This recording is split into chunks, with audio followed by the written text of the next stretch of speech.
एक शाम मैं अपनी एड एजेंसी में बैठा हुआ कोरल ड्रॉ पर एक एड डिजाइन कर रहा था।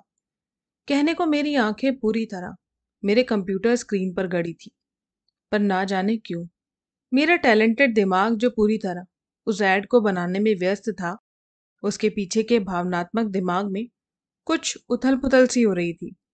उसमें एक अजीब सी बेचैनी और इंतजार था, मगर वो अपनी छिपी हुई उम्मीद को ढकते हुए मुझे बता रहा था कि नहीं, मुझे किसी मैसेज का कोई इंतजार नहीं।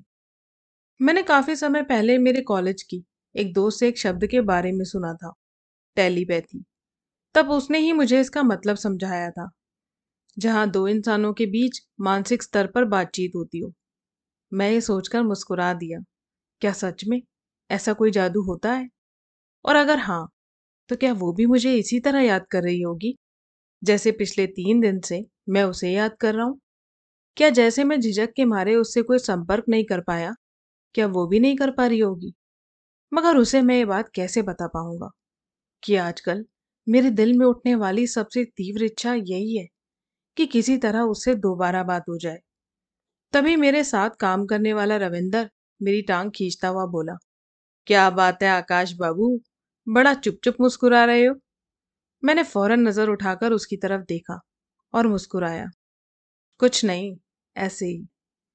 फिर हम दोनों वापस अपने कंप्यूटर पर नजर धंसाकर बैठ गए, क्योंकि हम दोनों ये बात अच्छी तरह जानते थे कि अगर एजेंसी मालिक ने हमें जरा भी बात करते हुए देख लिया तो बिना बात अपने मालिकाना हक को झाड़ने चला आएगा, जो हम बिल्कुल भी नहीं चाहते थे। तभी कुछ देर में मेरा फोन एक बीप के साथ वाइब्रेट हुआ। उस समय मैंने अपना फोन मेरे कंप्यूटर के बगल में मेरी डेस्क पर ही रखा हुआ था। मैंने फोन की स्क्रीन में झांक कर देखा तो उस पर लिखा था, वन मैसेज रिसीव। मैंने फोन हाथ में उठाने से पहले निगाह उठाकर एजेंसी मालिक की तरफ देखा, जो किसी क्लाइंट के साथ चाय की चुस्कियां लेने में व्यस्त था। सो मैंने मौके का फायदा उठाया और झट से मैसेज खोल कर देखा। वो मैसेज वही था, यानी वो नेहा का मैसेज था जिसका मुझे पिछले 3 दिन से इंतजार था। क्लास, बाद में बात करता हूँ, कोई दिक्कत नहीं। फिर 9:30 बजे एजेंसी से निकलते ही हमारा मैसेज का सिलसिला शुरू हुआ। अब बोलो, अब मैं बात कर सकता हूँ। अच्छा, मगर क्या बात करें?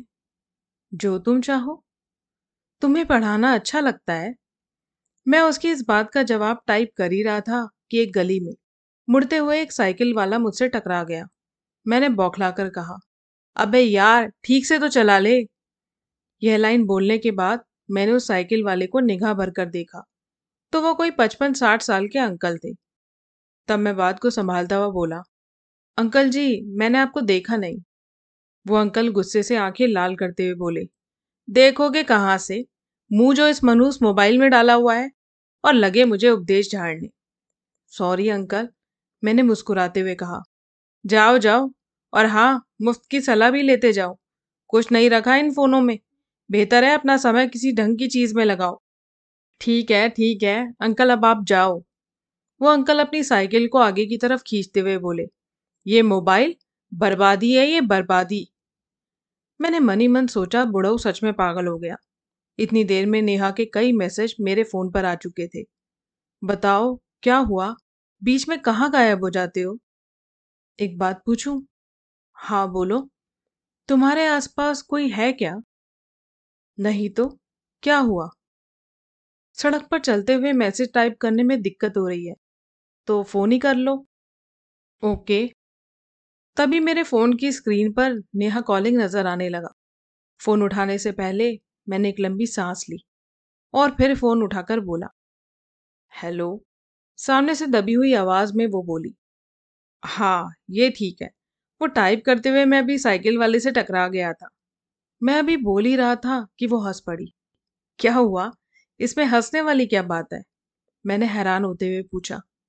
नहीं, कुछ नहीं, ऐसे ही। वो हंसते हुए ही बोली, एक बात पूछूं?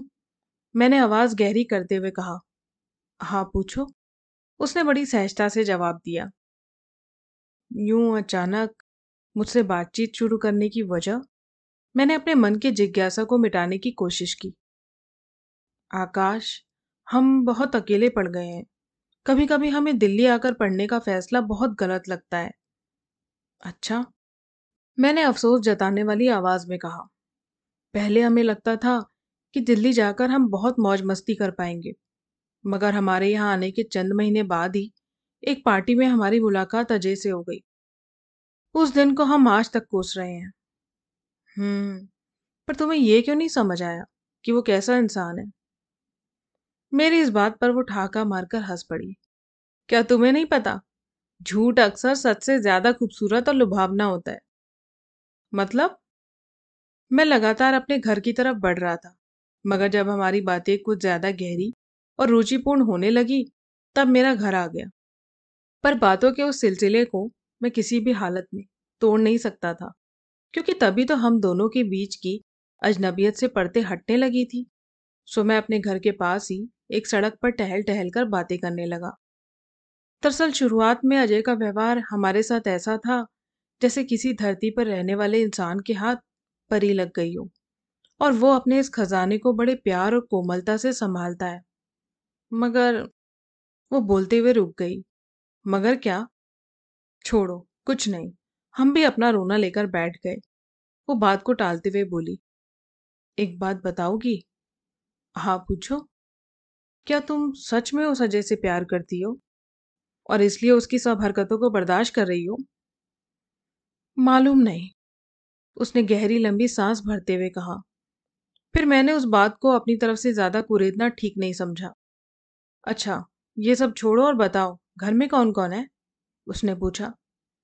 मैंने अपने पूरे घर का ब्यौरा दिया, मगर अपने घर की आर्थिक हालत जैसी कोई बात नहीं की। बातों ही बातों में मुझे ये पता चला कि वो एक ब्राह्मण परिवार की लड़की थी और उसका पूरा नाम नेहा भारद्वाज था। लखनऊ में उसके पापा एक आयुर्वेदिक डॉक्टर थे। उसके घर में उसके मम्मी पापा, दादी, एक बड़ा भाई और एक छोटा भाई थे। उसका बड़ा भाई लखनऊ के किसी इंजीनियरिंग कॉलेज में पढ़ रहा था और छोटा भाई 9वीं क्लास का छात्र था।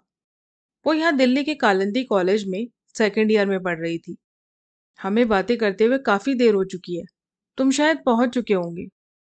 मैं दबी हंसी में बोला, हाँ, तभी घर के नीचे ही सड़क पर घूम घूम कर बात कर रहा हूँ। इतना सुनते ही उसने फोन रख दिया और मैं भी ऊपर चला गया। घर के अंदर दाखिल होते ही मेरी नजर घड़ी पर गई तो वक्त हो चुका था 10:25। उस समय पापा बाहर के कमरे में ही अपने दीवान पलंग पर लेटे हुए टीवी देख रहे थे और उनके पास ही एक कुर्सी पर बैठी हुई मेरी माँ अपना तिरपाई का काम कर रही थी। मेरी माँ सिलाई जानती थी, तो इसलिए आस पड़ोस वालों के कपड़े सिल दिया करती थी, ताकि हमारे घर की तंगी को सहारा देने के लिए कुछ और पैसे आ सके। क्या बात है, आज पहली बार बहुत देर कर दी। एजेंसी से कहीं और चला गया था? माँ सुई अपने सामने के दांतों के बीच ऊपर नीचे करती हुई बोली।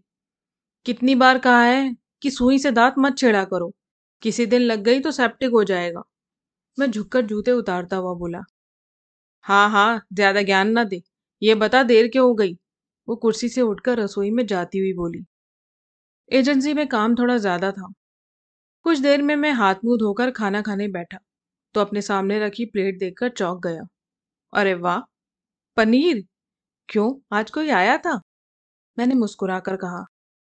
हाँ, महेश आए थे। माँ पानी का ग्लास मेरे पास रखती हुई बोली। महेश चेतना का पति था, जो अपनी माँ का बहुत बड़ा चमचा था। बीवी उसके लिए कठपुतली से ज्यादा कुछ नहीं थी और उसे वो अपनी माँ के हिसाब से ही चलाता था। इन सब वजहों से वो आदमी मुझे मन ही मन बिल्कुल भी पसंद नहीं था। मैं हमेशा उससे मिलने से बचता था, जिस बात पर माँ मुझे बहुत सुनाती थी। पर जीवन में मेरा एक उसूल था कि जो ना झेला जाए उसे बिल्कुल मत झेलो। अकेले ही? मैंने कहा। हाँ, माँ मेरे पास पलंग पर बैठते हुए बोली। कब गया? मैंने पनीर का बड़ा सा टुकड़ा माँ के हाथ की नरम रोटी से तोड़ते हुए कहा। तेरा बहनोई है वो, और वो भी तुझसे बड़ा। थोड़ी इज्जत से बात किया कर। माँ आंखें दिखाती हुई कड़क आवाज में बोली। पर उस महेश के नाम पर मैं चिकनी घड़े सा था, सो मैं खाते हुए रुक गया। वो बात क्यों समझाती हो जो मुझे समझ आनी ही नहीं है? ये बताओ, वो गया कब और क्यों आया था? निमंत्रण देने आया था, चेतना की नंद की शादी का। लो जी, बैठे बैठे एक और बड़ा खर्चा। अब ये भी बता दो कि हमें कितना लुटना है? मैंने आंखें टेढ़ी करते हुए कहा।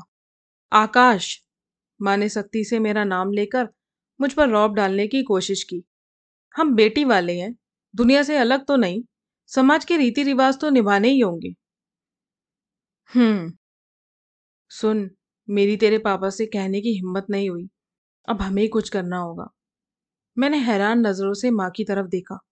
मतलब? मतलब यही कि जो पैसे मैंने नई वॉशिंग मशीन खरीदने के लिए रखे हुए हैं, उनमें से ही शगुन भेजना पड़ेगा। नहीं माँ, आप पहले ही 2 महीने से हाथ से कपड़े धो रही हो। अगर उन पैसों में से शगुन भेज दिया तो फिर आपको 2-3 महीने और इंतजार करना पड़ेगा। मैंने खाने पर अपना हाथ रोकते हुए कहा। तू खाना तो खा, कोई नहीं, मैं कर लूंगी। वैसे भी गर्मियां आ गई हैं तो इतनी दिक्कत नहीं है। माँ ने बड़ी सहजता से कहा और उठकर चली गई। मैं कुछ न कह सका और मन महसूस कर रह गया, क्योंकि तब तक मेरे अंदर भी ऐसी कोई सामर्थ्य नहीं थी जो मैं उनकी इस समस्या का कोई समाधान कर सकता। अब यह सिलसिला बड़ा आम सा हो गया। जब नेहा मुझे एजेंसी वापसी के समय फोन करती और मैं बातें करता हुआ घर आता, चाहे उसका फोन एक दिन छोड़कर आए या ज्यादा दिन पर कभी भी मैंने अपनी तरफ से फोन नहीं मिलाया। और एक रात हम फोन पर बातें कर रहे थे। हमें एक बात बताओगे? उसने कहा। हाँ, तुम दो पूछ लो, मैंने हंसकर जवाब दिया। हम पिछले कितने दिनों से तुम्हें खुद फोन करते हैं, पर तुमने एक बार भी फोन नहीं किया। उसकी आवाज में थोड़ी नाराजगी थी। दरअसल अब तक हुई हमारी बातों से मुझे ये नहीं पता चल पाया है कि तुम उस अजय के साथ कब होती और कब नहीं। सो मैं नहीं चाहता कि मेरी वजह से तुम किसी मुसीबत में फंसो, इसलिए मैंने खुद कभी फोन नहीं मिलाया। मेरे दिमाग में यही रहता है कि जब तुम्हें सुविधाजनक लगेगा तुम खुद फोन कर लोगी। बताओ, क्या मैं गलत सोचता हूँ? नहीं, अच्छा सोचते हो। हमारा मतलब है काफी दूर की। उसकी आवाज से मैं उसके मुस्कुराते होठों की कल्पना बड़ी आसानी से कर सकता था। फिर तो अब तक तुमने मिलने की इच्छा भी इसलिए नहीं जताई होगी कि हम आएंगे कैसे? क्यों? उसने आवाज गहरी करते हुए कहा। हाँ, मगर मेरी तरफ से दिया गया ये जवाब झूठ था। इस बात के पीछे असल वजह ये बिल्कुल भी नहीं थी। इस जवाब का कारण तो कुछ और था, और वो था मेरे पास रहने वाली पैसों की दिक्कत। ऐसा नहीं था कि इतने दिन तक बात करने के बाद मेरा उससे मिलने को मन नहीं करता था।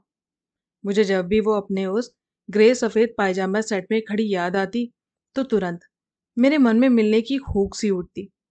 मगर जिंदगी में ऐसा अक्सर होता है कि हमारी मजबूरियां हमारी सबसे खूबसूरत इच्छाओं पर भारी पड़ जाती है।